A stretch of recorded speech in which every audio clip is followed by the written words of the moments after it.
Bismillahirrahmanirrahim. Assalamualaikum warahmatullahi wabarakatuh. Selamat pagi teman-teman. Ketemu lagi ya di titik balik perubahan. Sebelum kita awali kuliah kita pagi ini, kita berdoa terlebih dahulu untuk kesyukuran atas nikmat, berkat, dan kepahaman untuk mengikuti yang kita pagi ini. Berdoa silakan.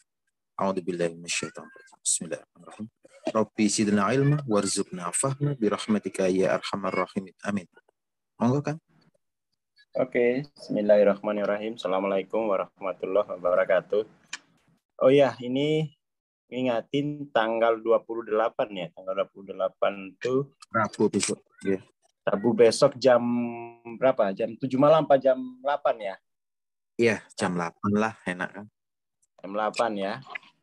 Kita akan mulai, ini untuk umum, free ya. Free untuk tapping for healing ya.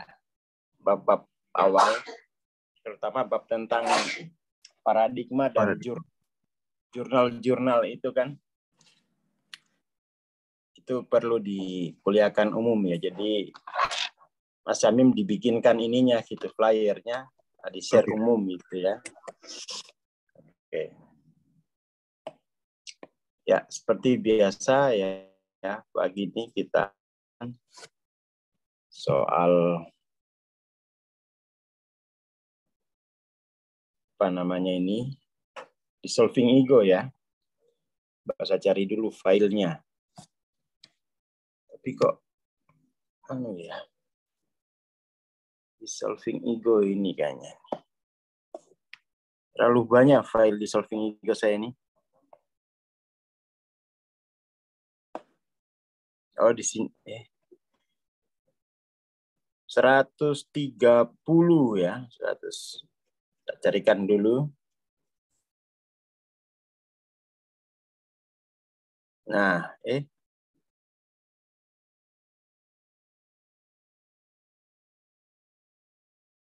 udah ketemu nih.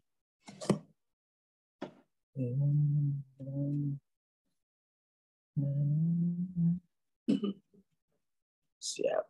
Oke, 125. Teman-teman yang punya bukunya, silakan dibuka ya. Silakan dibuka. Sini dia. Ini halaman 137 berarti kalau di bukunya. Mungkin apa ya? Mungkin perlu saya terangkan lagi. Kenapa sih kita mesti beda buku ya, dissolving ego ini? Ini kan terkait dengan evolusi ya, evolusi spiritual. Nah, evolusi spiritual itu apa kan gitu ya? Kemarin kita sudah bahas bahwa setidaknya ya kenyataan itu kan ada 3 lapis. Lapis yang paling dalam itu adalah kebenaran. Lapis berikutnya itu alam tak tampak. Lapis berikutnya baru alam tampak. Nah, kebenaran ini berarti lapisan self-consciousness.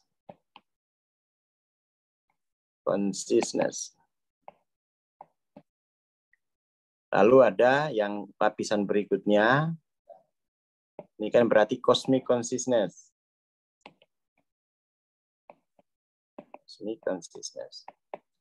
Ya, yang inilah yang disebut spirit. Tapi sebenarnya lapisan yang ketiga ini, mungkin kita tulis saja lah, kesadaran dunia, world consciousness, ini juga spirit. Jadi alam tampak ini bukan sekedar benda mati, benda padat. Ada consciousness-nya. Hanya saja memang dalam alam tampak ini consciousness-nya itu sudah menjadi struktur dalam materi gitu. Dan menjadi struktur dalam materi. Nah, kemudian kemudian di dalam dunia ini kan kita melihat ya, terutama manusia. Manusia ini kan nasibnya itu tidak sama. Ya kan? Tidak sama.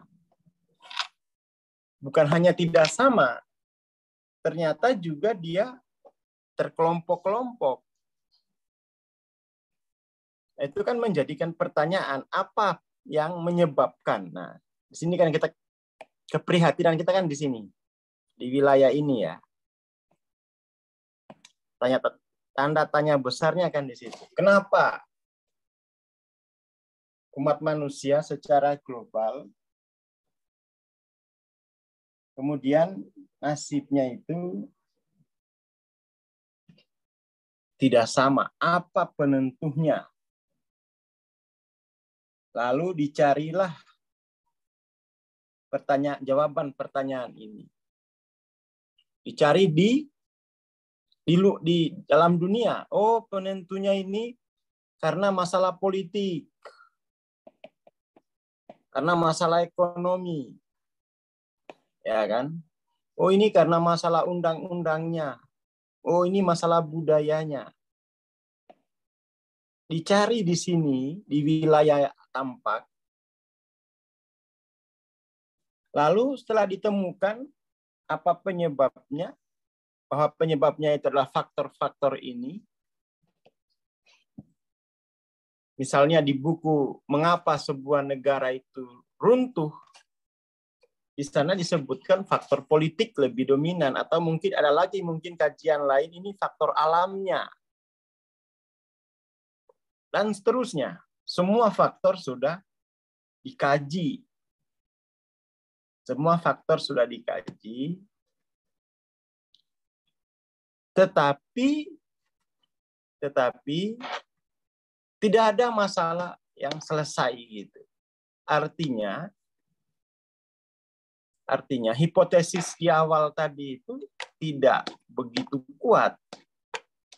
Itu dijadikan penyebab. Mungkin kalau untuk dibikinkan alasan ada hubungannya ya. Ada garis lurusnya kalau dijadikan alasan. Tetapi kalau sebagai penyebab, nyatanya sudah dieksplorasi ilmu-ilmu ini, sudah ada fakultasnya malah. Seluruh dunia sudah ada fakultasnya, sudah jadi ilmu pengetahuan, masalah tidak selesai. Nah, itu wilayah sains kan ini ya. Nah, kemudian spiritual bagaimana? Spiritual itu melihat bahwa masalah-masalah di alam tampak,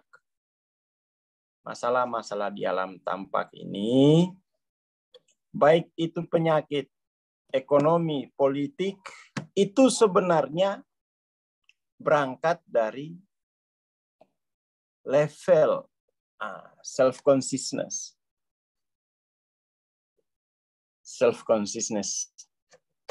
Jadi,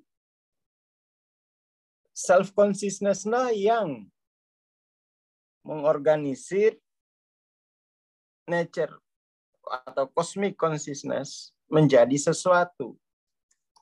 Self-consciousness lah yang mengorganisir, mentransformasi energi dalam kosmik, lalu energi dalam kosmik, campuran antara self-consciousness dengan cosmic consciousness itu lalu imprint tercetak di dunia. Tapi sebelum tercetak di dunia, dia juga tercetak di collective consciousness. Jadi yang ini imprint dari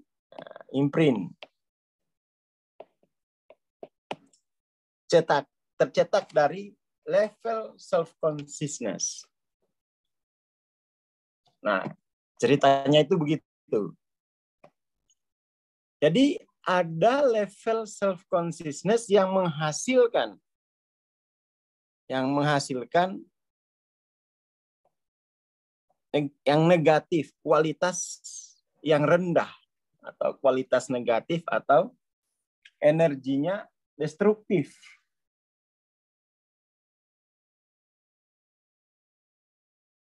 Seperti itu. Destruktif. Tapi ada juga level self-consciousness yang menghasilkan arah atau kualitas yang lebih konstruktif. Itu satu ya, itu. Lalu kemudian kita lihat self-consciousness ini ada berapa level. Disitulah Hawking sangat berjasa. Self-consciousness ini sama Hawking itu di level dari 1, maksudnya itu dari 0 sampai 1000. 0 ini maksudnya 10 pangkat 0 sampai 10 pangkat 1000. 10 pangkat 0 itu ya 1.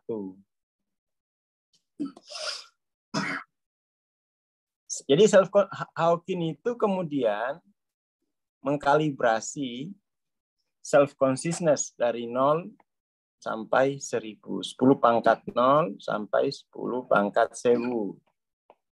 Nah, kemudian kita bikin sederhana yang ditemukan Hawking itu menjadi kurang lebih seperti ini ya. Jadi kita bikin lebih sederhana lagi.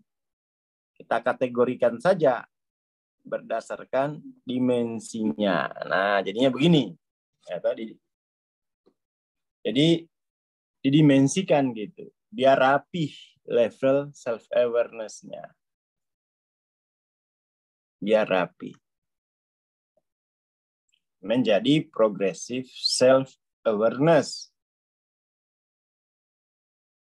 Memang self-awareness ini dia mulai dari yang paling basic. Mulai dari yang paling basic, yaitu kesadaran dimensi ketiga. Mulai dari sini. Lalu naik lagi ke kesadaran dimensi keempat. Nah, dari 2 level ini saja itu sudah terbedakan secara sosial. Ya. Dari 2 level ini saja sudah terbedakan secara sosial. Sudah terbedakan. Coba dibaca lagi buku Power Force, distribusi sosial, ya, level kesadaran dan distribusi sosial. Di mana orang-orang di bawah 200 itu pekerjaannya secara sosial itu dia paling dasar, mungkin serabutan ya. Di bawah 100 ini udah di rumah sakit tempatnya. Kalau kita lihat di level 200 itu dia udah mungkin pekerja dengan minim keterampilan. Di sini sudah ada keterampilan yang mungkin operator, di sini keterampilannya keterampilan manajerial, di sini keterampilannya keterampilan konseptual, kan gitu di buku Power Force. Manajerial, ini kemudian operator mesin. Yang di sini ini operator alat manual gitu.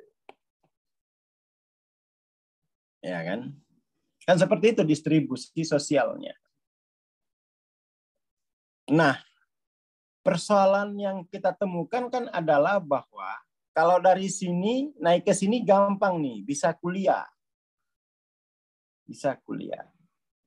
Masalahnya kan adalah seperti tadi yang kita bahas di awal, bahwa kita persoalkan yang ini. Seluruh hipotesis dari alam tampak bahwa penderitaan manusia ini karena faktor-faktor politik, ekonomi, dan sebagainya,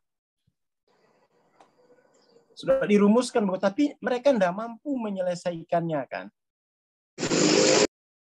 Tidak mampu menyelesaikannya. Jadi seluruh ilmu sudah ditemukan, tetapi problemnya itu belum selesai gitu. Problemnya belum selesai, malah tambah banyak. Malah tambah banyak. Nah, di situ ternyata manusia ini hidup tidak hanya menghadapi tantangan kehidupannya, tetapi juga terbebani oleh kesadaran kolektif. Nah, itu soalnya tuh. Jadi ada hal yang tidak dipetakan dalam sains, yaitu tentang dampak dari kesadaran kolektif. Collective consciousness. Ini collective consciousness inilah yang memberi dampak pada level awareness dimensi 3 dan dimensi 4.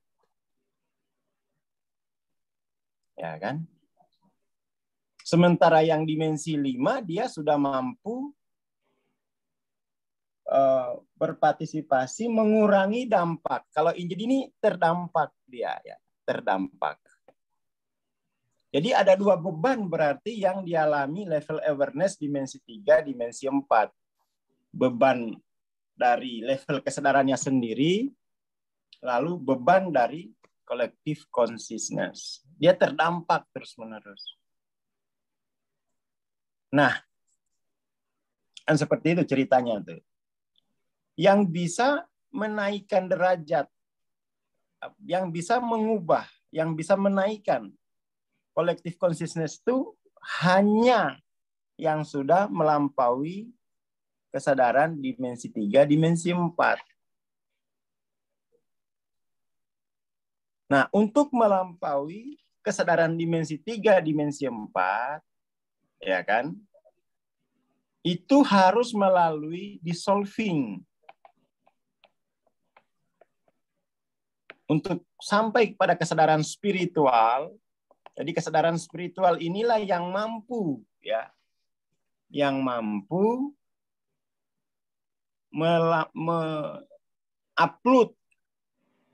mengupload program baru dalam kesadaran kolektif. Itu pun syaratnya harus dissolving, gitu. Harus dissolving. Kita harus melarutkan akar kedirian, melarutkan pandangan dunia, lalu kemudian tumbuh akar kedirian baru, tumbuh pandangan dunia yang baru. Lah itu problematiknya kan seperti itu. Jadi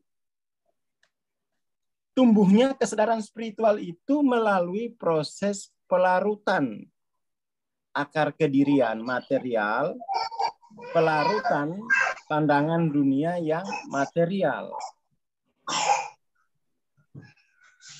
Nah, seperti itu.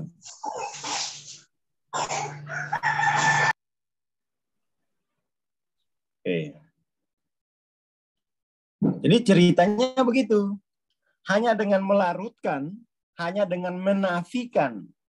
Ya, nak, kalau bahasa ininya mungkin nafi ya, nafi isbat itu melarutkan dan menetapkan.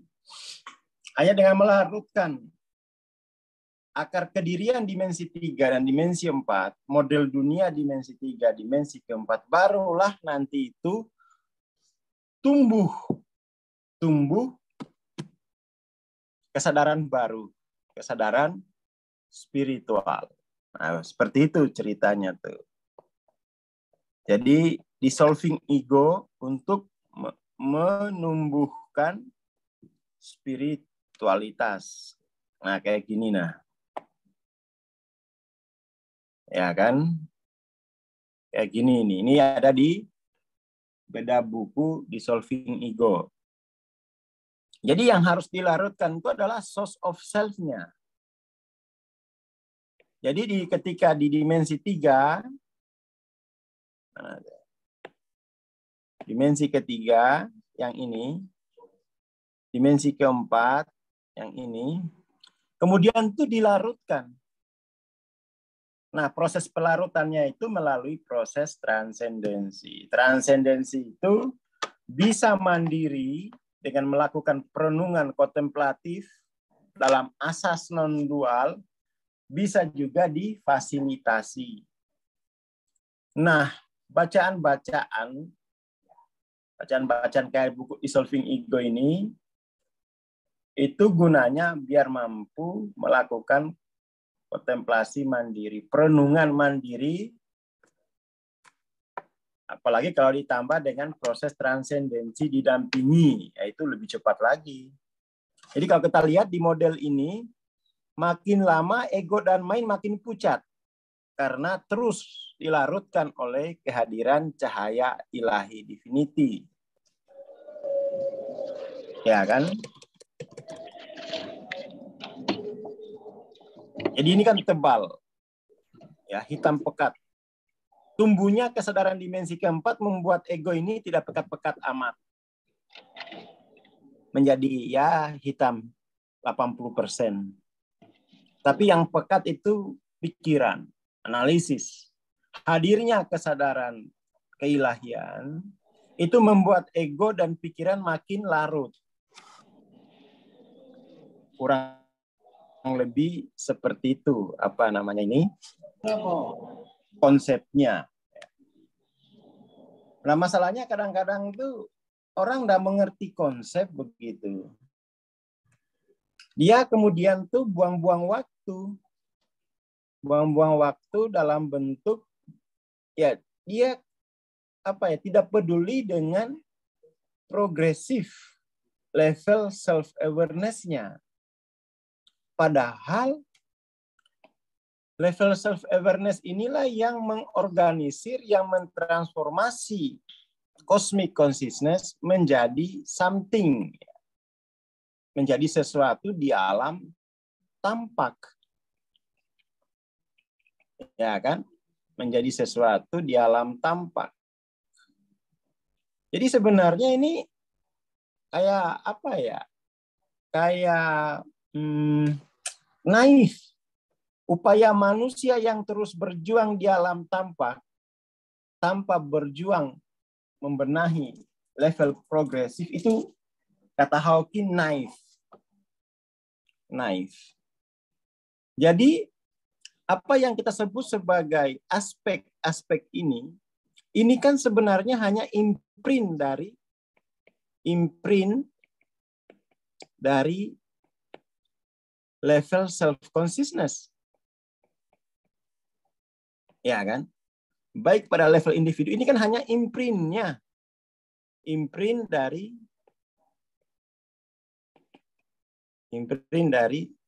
self-consciousness. Kenapa bukan self-consciousness-nya yang digarap?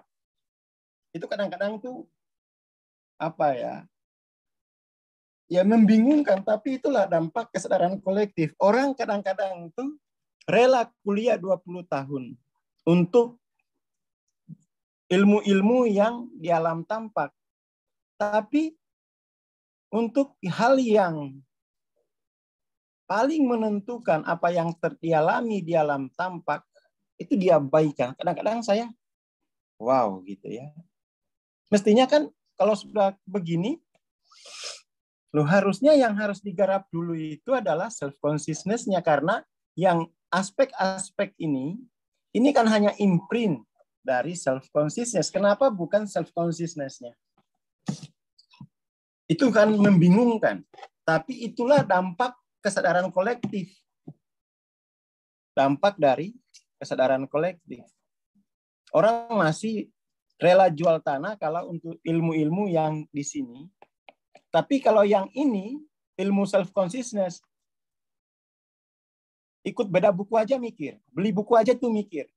Apalagi sampai ikut kayak mentoring begitu, itu sulit dia. Tapi itu dampak dari collective consciousness. Karena tidak yakin. Bahkan teman-teman saya sendiri pun juga tidak yakin. Masa sih Bang, memperbaiki ini lalu kamu di sini ikut baik loh. Ilmunya begitu, imprintnya begitu. Saya juga awalnya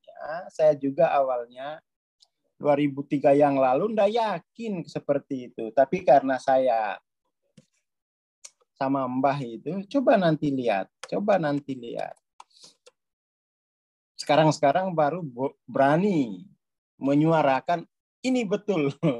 Setidak-tidaknya dari pengalaman saya sendiri bahwa self-consciousness itu imprint dalam aspek-aspek individu ini. Imprint dia. Imprint. Makanya betul bahwa langkah pertama itu adalah kita naikkan dulu level spiritualitasnya, LOC spiritualnya. Baru nanti yang ini mudah ya, ini mudah.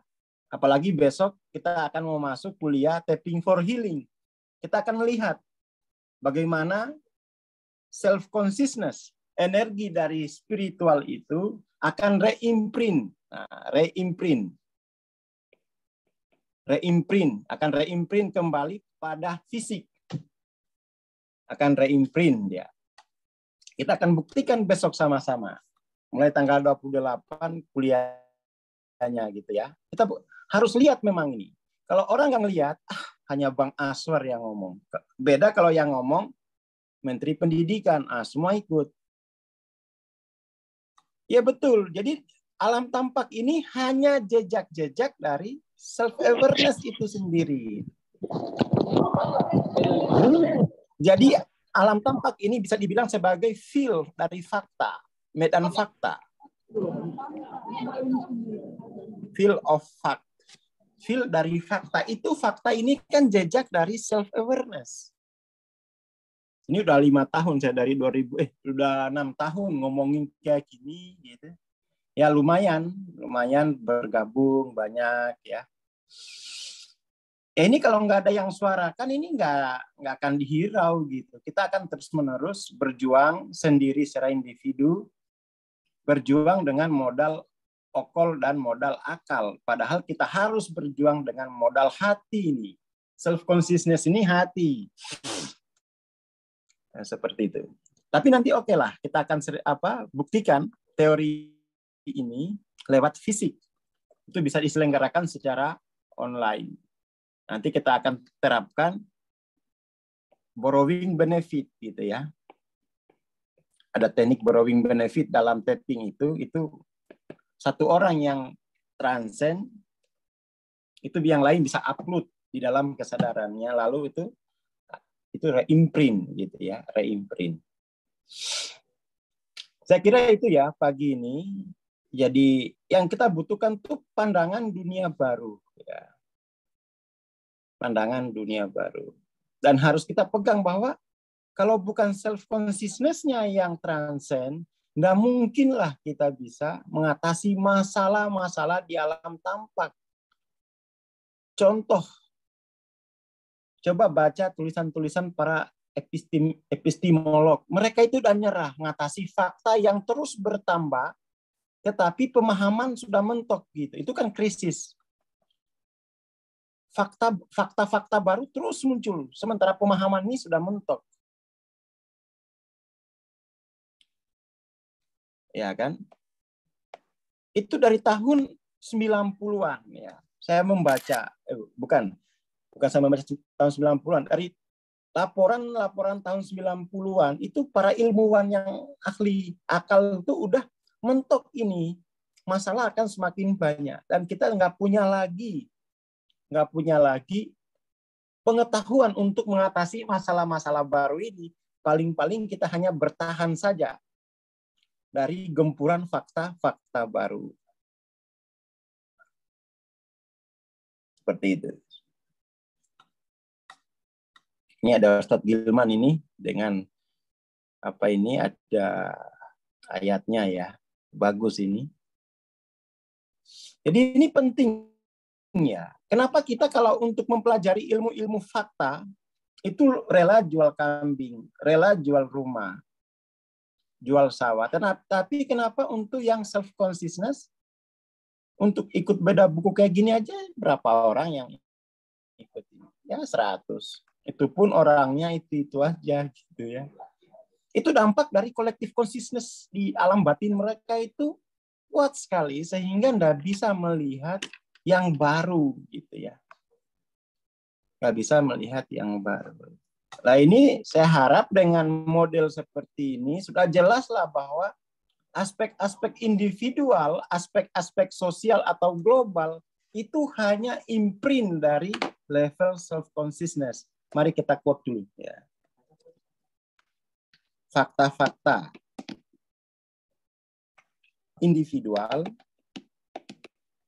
fakta-fakta sosial, maupun global, ini perlu ini, kita bikin dalilnya.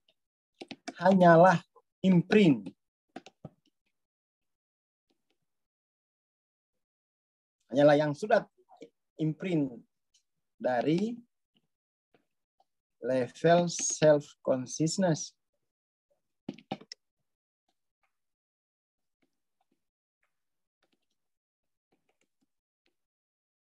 Atau self-awareness itu sama. Nah, dikutip dulu lah ya.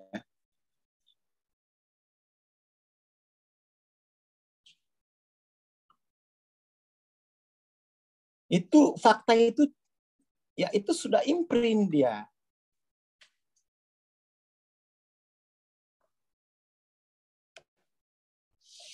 Sifatnya itu ini masa lampau dia. Ngapain pelajari masa lampau? Ini kan masa lalu sebenarnya. Makanya dia dampak dari kesadaran kolektif.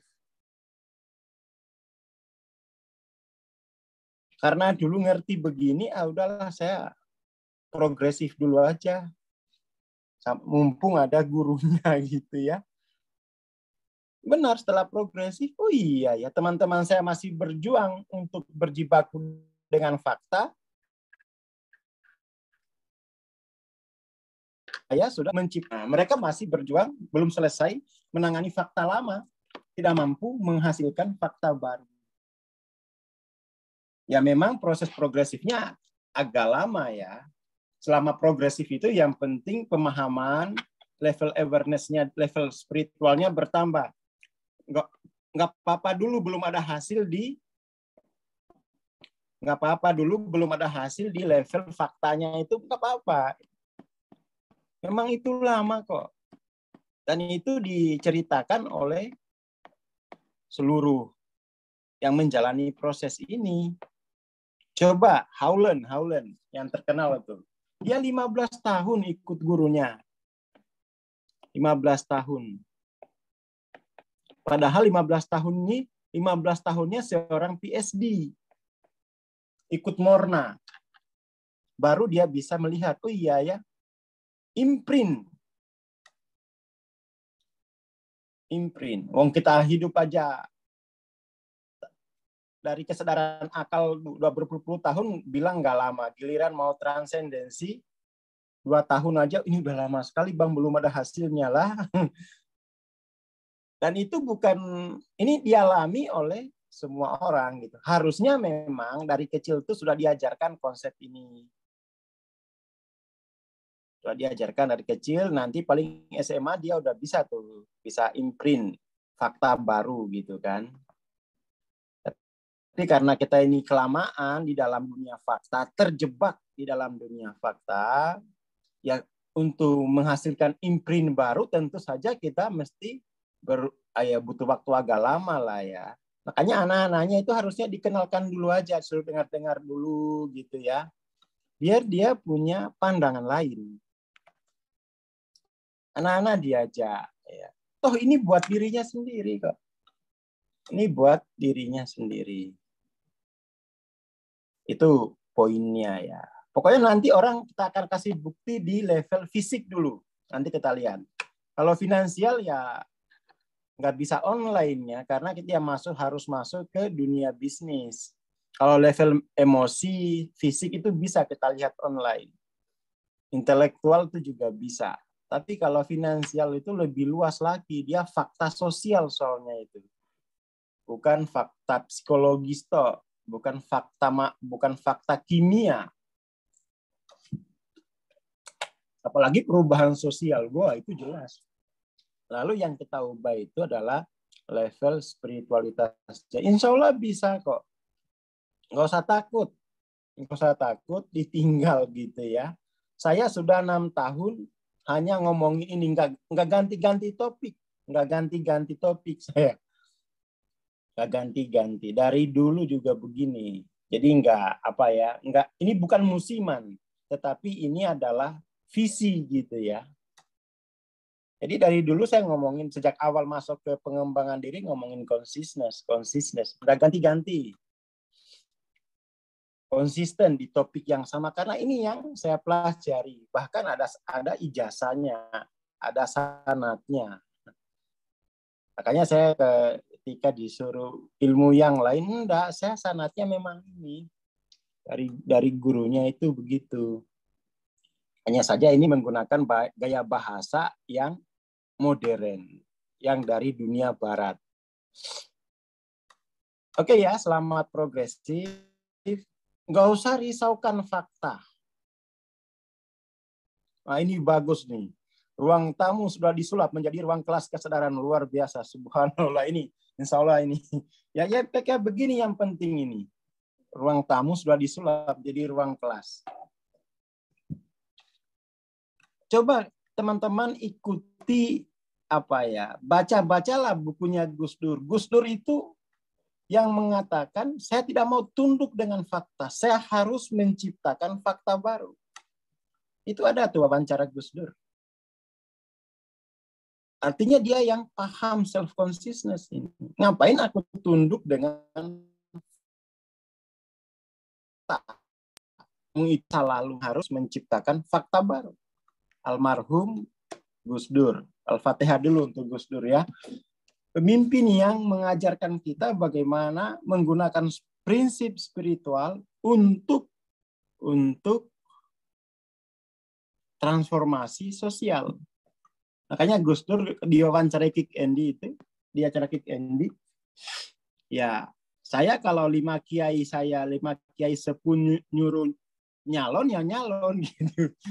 Itu betul-betul dia tanpa partai, tanpa ini katanya, dia maju, dia menciptakan fakta baru. Gitu ya pagi ini. Matur nuwun. Assalamualaikum warahmatullahi wabarakatuh. Jangan lupa tanggal 28 kita kuliah lagi. Yang taping besok masih kuliah lagi. Oke, Mas Yamim. Oke, terima kasih Bang Aswar, terima kasih teman-teman. Bagi teman-teman yang belum daftar taping Partizan, silakan segera daftar ya. Kita bertemu besok pagi insya Allah. Assalamualaikum warahmatullahi wabarakatuh. Selamat pagi.